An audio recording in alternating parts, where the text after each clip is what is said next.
we're so quick, and when I say we, I'm talking about primarily the African American community. We were so quick to save and protect Bill, but I think we did it sort of at the expense of the women or of our women. We quickly labeled them, liars. And I'm going to be, full disclosure here. When the first few stories came out, I thought that's not true. And so it took me a while, probably, 50 women deep before I thought, okay, Bill. And I don't know why. Maybe I have to examine what his image means to me as a father. But I think that that's kind of indicative of our community, and I think it sort of bleeds into the movie Straight Outta Compton. I don't want to, throw out too many things, but where we celebrate our men at the disregard of some of the more heinous acts towards our women. So I'll just put that out there, and you guys can jump right in. Well, I kind of liken the Cosby situation to the stages of grief. Like you were saying, Aaron, I think when I initially heard the story, I think I was in denial, and for those of you that's not familiar with the stages of grief, you have your denial, your anger, the bargaining depression, and then the acceptance. Right. And so then I had to check myself, and, once again, we tend to think of, I think it was more so his legacy.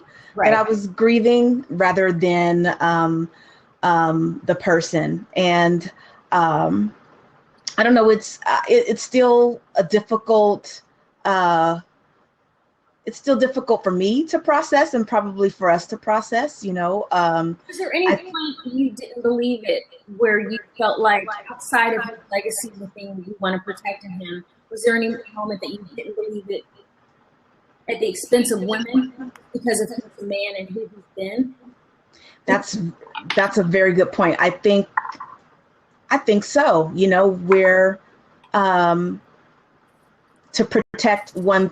protect one particular, or a legacy, or I guess you could say, mm-hmm. it is, I think, to the point at the expense of women's. And as you said with NWA, the men were talented, gifted, took something from nothing and made it an empire. Mm-hmm. But at the expense, it was the expense of the imagery and the lack of protection for African American women and women in general.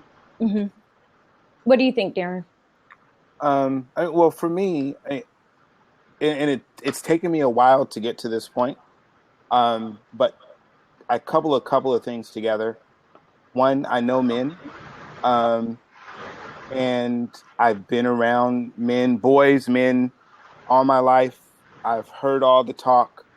I've said and done things. I've been a part of things and discussions, and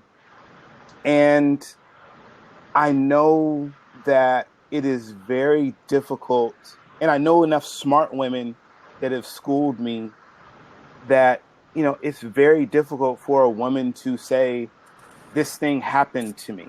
Mm-hmm. And especially having a 16-year-old daughter, if anybody were to question her saying, this thing happened to me, right, I'd be at the ready to kill them. Right. Like, don't call my daughter a liar. If she said it happened, it happened. Mm-hmm. Yes. And, and especially being kind of an outsider to everything that happened with Bill, coupling those two things together, it was easy for me to say, you know what? I believe them until they don't, because I'm not on the jury, right? Right. I'm not taking money out of his pocket. I'm just Darren.